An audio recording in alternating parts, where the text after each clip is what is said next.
Hello, welcome to the Brand Advocacy Podcast. I am Paul Archer, your host, and today I'm super excited to have Camilla Craven. The reason why I'm so excited is not only is she going to be brilliant, and I know that's going to be the case, but actually 3 different people said that she was one of the people they respect the most when it comes to this world of modern brand building, growing through community and advocacy and influencers and everything like that. And so, Camilla, welcome. Great to have you here. Thank you. I feel yeah, wow, that's quite a statement. Thank you to whoever those were. I'll pay them later. Yeah, checks in the post. No, thank you for having me. It's so good to be here and nice to. I wish we were in real life, but we're getting there. So one day. soon, it's very definitely going to happen. So do you want to kick us off? I mean, you've had quite a sort of a varied career in lots of pretty amazing places. Do you want to tell us about how it started and how you got into the industry and a little bit of a piecemeal of how your career until where you got to where you are now? Yeah, of course. So I started my career at Halpin, which is an incredible PR agency. And I think actually the journey of my career has commonality in that I always wanted to go into PR. It's what my mum had done. It was kind of the career I always thought would be good for me. And Jenny Halpin, who owns Halpin, obviously is incredible and really gave me so many shots in the early days. And I stayed with her for 6 years. But what we were really doing there was about building earned brand love. And, you know, obviously at the time it was called PR. That was about the only label you could give to it. So, you know, the slight world we were playing in how to build brand love on an organic basis started in a bit more of a traditional vibe, but that's where it all started. And so I've spent over the last 12 years, half my career in agency side, which was the most valuable side of my career because I got exposure to 30, 40 different clients over those 6 years and seeing how different brands approach problems and challenges and opportunities and not being one size fits all approach to everything and having to test and learn and brands with different size budgets and size audience. And it was incredible sort of training exposure before I went in-house. And then I've spent the last 6 years in-house. My background is mainly specializing in the beauty and wellness and health industry. And so I started in-house at Benefit, part of LVMH. And then I went to Charlotte Tilbury, where I spent 4 years. And since Charlotte Tilbury, went to VASHI, fine jewelry brand. And now I'm at FaceGym as global marketing and brand director. Amazing. So, I mean, so many cool brands that are those household names and the roles that you've had there at this sort of time when actually what you're doing and working with influencers and advocates and community and has become the way for brands to grow. I mean, actually where you were at FaceGym, tell us a little bit about the brand and how you kind of fit into the mix. I think let's start with that. Yeah, of course. Well, for those of you who don't know FaceGym is the only gym for the face. It's an incredible concept which really disrupted the market 7 years ago when it launched, about how we'd all been ingrained about how to look after our face and our skin. And, you know, just about most people were moisturizing and cleansing their skin, but then teaching the concept of muscle manipulation and taking a fitness concept of how you train your body and applying it to that face. I mean, a lot of people, varying degrees, me less so, spent time exercising and looking after your body, yet we all sort of forget about the piece above our shoulders and how we work that. So it's an incredible company that's grown so quickly. We've got 11 studios across the UK and US, where we offer our workouts, which is another word for facials, but in our world, it's a workout where we sculpt and lift and tone and brighten the face. And then we've also got all the tools and skincare that we use within all of the workouts. You can purchase at home as well, and then we have a big wholesale business through that. So skincare only launched last May, and I joined the team in September. So we're very much, in one hand, a startup building skincare, starting from the beginning, whilst also being quite substantial, you know, established and substantial in what we're doing. Taking over the world one face at a time is sort of the goal. Brilliant. And how involved are you in the on-premise sort of version or the online version that you're doing? Honestly, across the whole business? Yeah, honestly, it's such a blend. When COVID obviously started, the company already had incredible plans to create a digital version of FaceGym, which is sort of like the Peloton for the beauty industry. And so they created this incredible concept where we have live classes, one-to-ones and group classes 5 live classes a day streamed around the world where you can join in and exercise your face with us. And so I spend sort of half my time working in the studios, half the time in the digital studio, and then obviously through that, tools and skincare as part of it. But what I've personally been a fan of them since the early days. So when we talk about advocacy, I think I've been probably one of their biggest advocates since the day they launched. I think I was one of the first people that went into Selfridges. I've admired them for so many years. And I think what they've done in building a community, particularly what they did during lockdown, was what attracted me to FaceGym. And so yeah, I actually got someone approached me and said, can you recommend someone for FaceGym? They're looking for a marketing director. And I replied saying, what about me? That's my dream job. So yeah, it's incredible. And lots of exciting things coming. That's amazing. And Lisa, who runs our community, is the biggest fan. She's so excited that I'm chatting to you at the moment, which is Lisa's incredible. You've got a great hire there. Well, it seems that everyone who knows, it's like there are some brands that people just rave about, and there are some brands that if you know about them, you rave about them. If you don't rave about them, you just don't know about them yet. And it strikes me that FaceGym is one of those. And so let's double click on that idea of community and actually what it is and how they built it. I know that was a bit before your time. A lot of it. I can't take much credit. There was well, on the other side of it as well, as a customer, but how did that go about? I mean, COVID, you're a studio-based business, and suddenly there's a global pandemic, meaning that no one could go to the studios. What happened?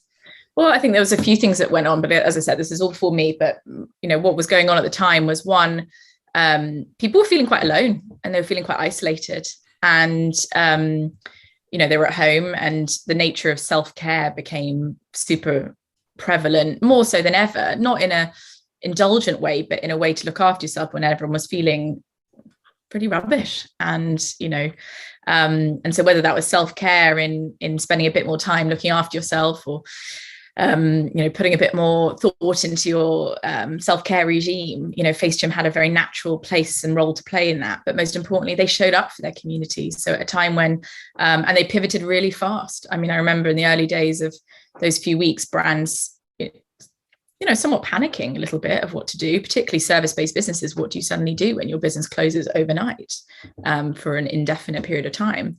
And they were one of the first out the gate. I remember watching them from afar, because obviously it was before I joined, and I think they did a live face sculpting class, and there was about 4,000 people tuned into Instagram, obviously I couldn't see all of them, but sculpting along with the trainers from FaceGym. And this movement just took off. I think their Instagram was around 70,000 followers before COVID, and we're now at just almost 800,000. And most of that growth came in that period, and that's all been organic growth. So it caught on very fast. But most importantly, I think what FaceGym does an incredible job of, and then we try and continue in everything we do now, is how do you make people feel part of something bigger and be a place where they can feel part of, that's not always driving a hard commercial message at all times. So an example would be, in January, we ran something called the 21-day reset, which was about improving your life and bettering yourself and learning new skills. And we did everything from sound healing to Reiki to manifesting to sport, you name it. And I think about 5% of it was any FaceGym related. So trying to give back to them and actually make it feel part of, we talk at FaceGym about not being in the beauty industry. We talk about being in the confidence industry. And so the way we approach our community building is, how do we make them feel confident? And we're one part of that, but we're not just always talking about ourselves and building from that angle. And so is that something which is core to all community building, is about something more than the brand itself? Like how do you think that turns up? I mean, what you've obviously got there is an ideal which is beyond the brand. It's about confidence, it's about a feeling, it's about an emotion. How do you think that actually, how do you think that a brand's responsibility should flow into that? Should every brand be saying, okay, well, we do this, but actually what we are about is something higher? Do you think that's just something that FaceGym has done well, or every brand can do the same? I think every brand can do it. I think everyone does it to varying degrees. I think if you look at the brands that are really, the brands that everyone's talking about right now, they're often brands that stand for much more than what they're about, and certainly have found a way to make you feel that sort of connection. I hear of people waxing lyrical about brands, and then I'll say to them, like, have you ever bought it or shopped it? Like, no. No, I haven't at all. And FaceGym has that same thing as well. I meet so many people who I hear saying such incredible things about it. And like, have you had a workout? It's like, no, I haven't even had one yet. You know, it's that, whether it's the concept or the vibe, you know, look at brands like Peloton and Pangaya and, you know, brands that are just doing amazing things right now. It's often bigger than what they're about. But I think the main change is social media, because marketing was very one directional in the early days. You know, it was advertising outward. It was, you know, inserting yourself into their lives. But now it's a two-way conversation. And you're also, I mean, whether, you know, everyone obviously listens in different degrees, but you have immediate feedback. You have transparency. You have people engaging with you. You know what they think at all times. You can involve your community in what the next product launch is, or what they think about something, or like test concepts. I mean, FaceGym, again, before I joined, they would drop sort of small limited edition runs of certain products and tools to see what our community thought of them, and then would make product decisions off the back of that. You know, made them feel part of our creators club, our face club, of being part of it. And so, yeah, I think those are the main two trends I'd say has sort of contributed to that. Why do you think that's happened? Do you think that the role of a brand has changed in the past about 10 years since social became a thing? You know, a brand was a brand, you bought a thing. But now you're talking about, this sounds like a friend. This sounds like so much more than a product. And do you think that brands now have a different role in the world, a different set of responsibilities, a different expectations and guidelines and accordingly in how they should be engaging? Yeah, I do. I really do. I think it's two-part. I think brands definitely have a responsibility to culture, to the world around us, to set the bar of what it should be like in everything we do, no matter what the matter is. You know, there's been so many cultural moments in the last couple of years that have really held brands accountable to that. But second of all, I think it's partly driven by, you know, we can be fickle shoppers. We're not hugely loyal by nature, or at least is my interpretation. I'm not very loyal. You know, I get distracted by new brands, new products, new things all the time. And again, a couple of years ago, it was very hard to break in the market as a brand unless you had a lot of money to invest in certain projects. Whereas now, some brands can come and be so successful overnight from shoestring budgets. And again, social media in the world of advocacy has allowed you to do that. And so I think you need to have, I think brands, if they want to succeed, have to be a bit more about a broader vision, a broader purpose than what they're about, because otherwise you've got no hope in keeping that loyal customer, because otherwise it's, you know, they'll move on to the next. So I think it's your best hope of that as well. And how, like, if you were to start a brand or the brand from scratch today, what do you think are the first things that you would do to like make sure that it was community first? What do you think the guidelines, if someone's thinking, I'm going to start a brand, or I'm starting to edge into my community, where's the places that they should start? I would say before you even lock what your brand is, start asking people's opinions. You know, it goes back to sort of more traditional focus groups that would have happened in brands. You know, identify, you know, I'm sure anyone who's brave to create their own brand, I have so much admiration for anyone that does.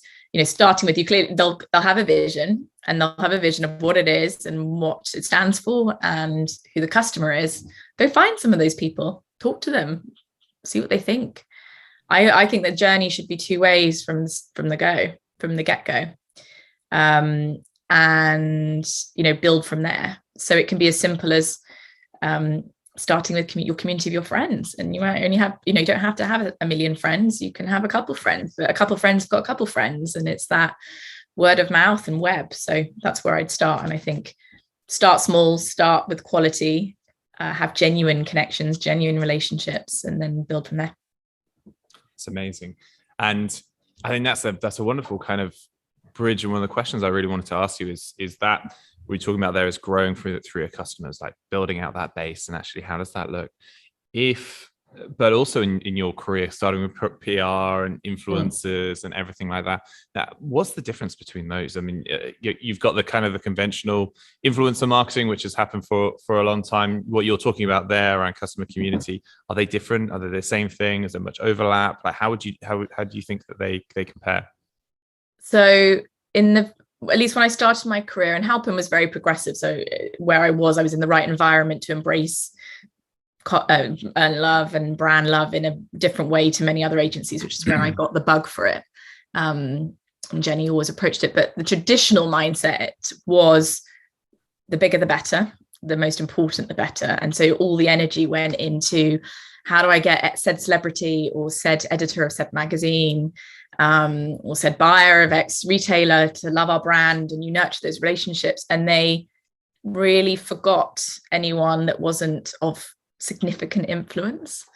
And what's everyone's finally cottoned onto, and by no means am I one of the early ones, but the whole industry is influence can come from anything. It can come from any size. And actually, my big belief is the closer to home the person is, so whether it's an employee or a customer, or your industry, so take the makeup artist industry, makeup artist, world, is more important than anyone of significant influence. Because if you don't start your advocacy at home, it's not going to be built genuinely on a broader scale. So how do you turn your employees into ambassadors of what you do? And in turn, that will turn their friends. Even if you don't have much budget as a brand or anything you're doing, well, even if you have 3 employees, they'll have 3 friends. And they'll have 3 friends and start at home. So, now the conversations I have with my team and with my peers in the industry and is all about not just about reach and scale and volume anymore. It is still, and it's still important, but it's the mix of it.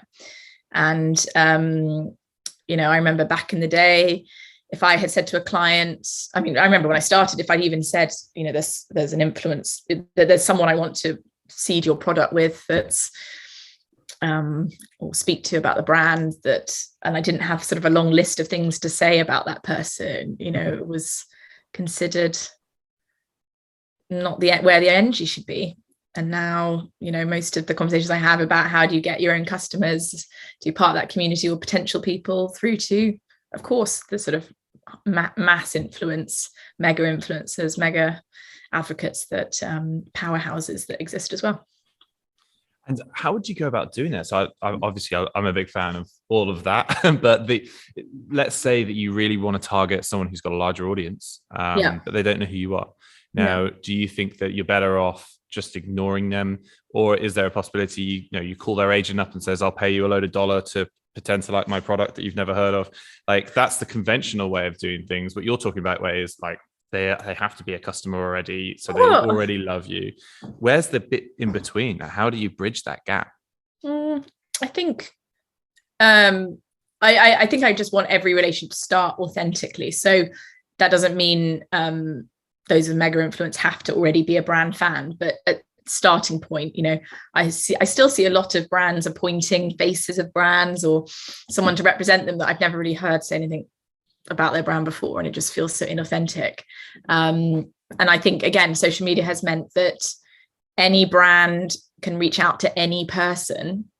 They might not get a reply, but the world's a very public place. You can send a direct message on Instagram. You can quite easily find their agent through Instagram. You can go onto LinkedIn. You can, find some sort of way of reaching someone and do your best. And I think that people who have influence feel a sense of responsibility as well, of making sure that they're not just working with the known brands and giving everyone a chance. So I'm not saying it's easy by any means, but it's certainly, back in the day, unless you had a database access and paid a lot of money or had the right agency, you struggled. So yeah. Makes a lot of sense. And what do you think that it's quite hard to get a brand out there with anyone. How do you sort of view paying people versus gifting people versus just building a relationship, starting to DM each other, have a little chat? Like, are there any kind of hard and fast rules that you say don't pay them until we gift them? They've got to be a fan before this happens, or do you think you've got to be quite fluid? I think every brand is so different depending on the market they're in, the stage of the business they're in. But I've worked certainly at FaceGym and Charlotte Tilbury and brands like that, where 95% of what we're doing is organic community building. And certainly if I had the ability to do a commercial partnership, which, you know, is something that we do and we look to do and build on that, because ultimately as well, the market shifted. And a few years ago, you know, a lot of those people of influence, it was perhaps a second career or a second job on the side, but, you know, these are people's careers. And just like you would pay to put a model on an advertising campaign, you want to expect someone to do something for you. It comes with a relationship of sorts, whether that's you know, more traditional investment up front, whether it's royalties, whether it's an affiliate model, whether it's gifting or things in kind or whatever it might be, or part of the brand. You know, some brands give some form of equity. I think that you have to just find what's right for you and in the moment, and it depends how controlled you want to be for a message. You know, if I was launching right now a brand or a product that had a very specific message that perhaps I needed to land in a particular way for that brand to be successful, then you're probably going to be starting with a lot more commercial relationships than if you were starting organically and growing from there, because you can't control it. So I think it's thinking about the world of advocacy as one of your pillars of marketing and investing in it accordingly. And do you think that this can be scaled in the same way that ads? You know, the tendency is to, you know, put a bunch of money into a Facebook ad because you know what's going to come of it. You can attribute everything. Advocacy is not like that. You know, community is the softest sort of side of things. You're like, well, if I invest in this community, I think it's going to work. How do you budget for that? How much bravery do you think works in there? Because every marketer's got I always think of it, there's an accountant or an FD or someone who's going to shout down their brilliant community building ideas. How do you think that people should approach this when it comes to making sure that they invest in the stuff that matters? Yeah, well, you have to be brave. That's one thing. You have to be bold and you have to be brave and you have to take risks. But I think it's about testing and learning and starting small. And you know, a risky investment at a huge significant number is obviously going to be a lot more risky than something smaller. Testing it, seeing if it works, and then building on it. I was thinking before our conversation about the early days. There was like no technology, no tools, no nothing to help. It was, you know, you were completely on your own. Everything was, again, one-sided. There wasn't social media to see how many followers a magazine had or a person had. And there was no sense of, forget followers, just engagement. You could see who's engaging on their posts, who's commenting, who's you know, you were really it was invisible. Whereas now you can make a lot of decisions based on even if you have no penny in the world to have a tool or luxury of a tool or a platform, you've got just the platforms themselves, and you've got people, and you can with time investment and patience sort of go at it that way and have a look at, you know, what you're after. And then obviously if you're in the position that you can bring in a tool or partner to help with that, the technology and the skills in the market. I mean, I am blown away every single day by what new technology, what new partners are in the market. I used to sort of 10 years ago struggle with a lot of cold calls and not really anything I thought was new as a tool or platform didn't feel trusted or tested. Whereas now I actually find the tools or the platforms or the people that I've never heard of the most fascinating part of my job, because the best ideas are coming from all which direction. And just like influence is growing very fast through people that might not have what might be considered a traditional background of influence, same as in the partners to be able to help innovate in this space. And what are you most excited about in that space in terms of innovation? Because it's moving so quickly. You know, this is what excites you? So quickly. I think it's at least what's exciting me right now with a brand that's scaling really fast, that's got a finite amount of resources and budget, is what can help me do our job quicker, better, more efficiently, more authentically. And so that can be a combination of technology that connects in with your back end of Shopify so that it can fulfill sampling at the click of a button to an audience, instead of me sitting there putting in someone's address and filling out an Excel and sending it to my supply chain team and send it on to the warehouse, and then I don't know when the product's arrived, and it's all that takes time. So whether it's something as operational through to identification, to looking at lookalike, to finding platforms like Joule, where it's how do you help me build a platform that can encourage advocacy? Because it's one thing being outbound where you're just saying, would you like to do this? Can you be part of that? Love to chat to you on that. But what about finding a world where people feel addictive and being part of that and want to get involved? And so it's a combination. Sometimes it's the more operational side that gets me the most excited, because time is the most precious thing we've all got.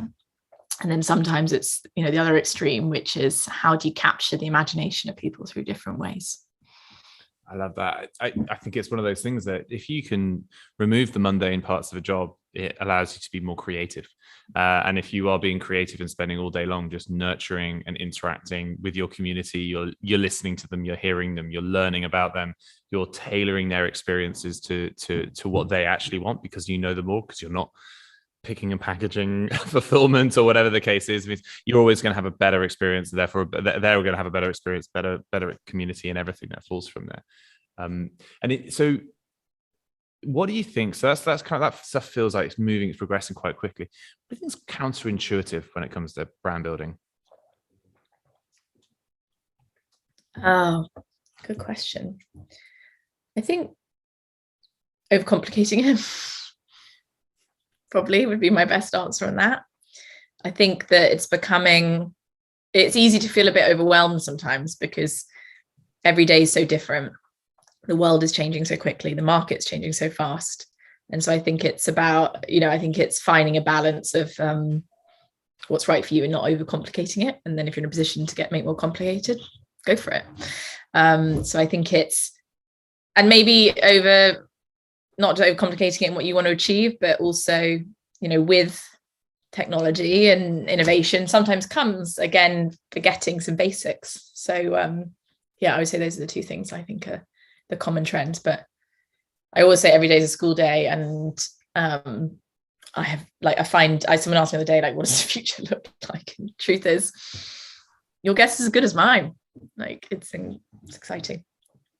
That is exciting. If you think about that, historically, you've worked at some amazing brands at some transformational periods of their growth as well. What is something that sort of sticks in your mind as a behavior, or the most impactful thing that you did that really moved the needle, that surprised even you? I think one of the pivotal moments I can think of in the last couple of years was actually the early days of COVID, when I was at Charlotte Tilbury, where at the time I think we were at about 900 makeup artist employees with the business. I think we were at 1,200 employees, including Magic Office. And, we had, I can't remember how many doors, 800 doors close overnight.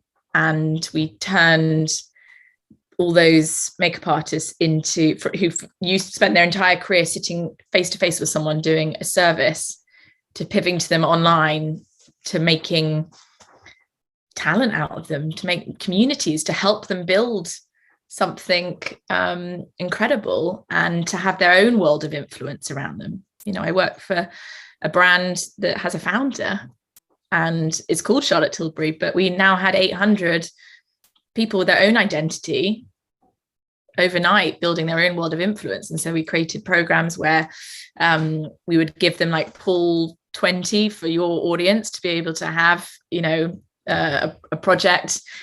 ability to shop and sort of getting perks and building their own community, through to building, affiliate, not with our own employees, but with the makeup artist community around us, building affiliate sort of commission structures through brands like Partnerize helping us to do that. So I think it's about, it surprised me, but I had hoped it was going to do that. But certainly just being able to see someone that might not have ever thought of running their career like that and having a world like that overnight, it's just changing. That's phenomenal, isn't it? like so many different people, each one of those an incredible node for your brand story, going off and telling it to their digital audience in a space when people are just sat at home. Right? It's incredible. They were used to making other people feel incredible, and they were sitting there putting themselves very vulnerable in front of the world every day, because no one, in COVID, no one had anyone else to work with. You had to work with yourself and look into a screen and build something together. And evolution into becoming a creator, isn't it? I think probably everyone's on a certain degree. We're doing it right now, and so many people have their own spheres of influence and their own creations, and they're able to put it out there and have a direct relationship with their own community. Right. And so, like, just kind of drawing things down there to a bit of a close. And so, you've obviously been around with that period of time whilst the industry has just completely changed, probably in front of your eyes. If someone's starting out today, what advice do you have them to building their own brand from scratch? Being resilient, being patient, taking risks, feeling bold, but believing you can do it. I remember one of Charlotte's main mantras was dare to dream it, dare to believe it, dare to do it. And I think that's something I've taken away as an approach. Believe in what you're wanting to do, and if you're believing something enough to be bringing a brand to market, then there's potential in it. It's just about untapping it in the right way, and there's no better time. I'm sure that the world in the future will make it even easier to do that, but the world is making it easier every day to get your foot on the ladder, and it's about being passionate and surrounding yourself with the right people. And asking the right questions, I think. I've got to ask, what was it like working with Charlotte? I mean, she's probably one of the she's most amazing successful entrepreneurs of this generation. Amazing. I'm so proud of what that whole Charlotte, the whole team, everyone's achieving. I mean, I've been out of the business now I'm pushing 2 years, and that brand is one that you'll be hearing about in 100 years still. What an amazing way to end it. That's absolutely fantastic. Camilla Craven, what a wonderful, wonderful experience you've had, and so much learning and so much people can take from that. Thank you so much for making the time, and looking forward to seeing you in person soon. Yes, very much so. And thank you for having me. It's been a pleasure. And so nice to be able to talk about things like this together and share with everyone. But thank you for having me. Thank you.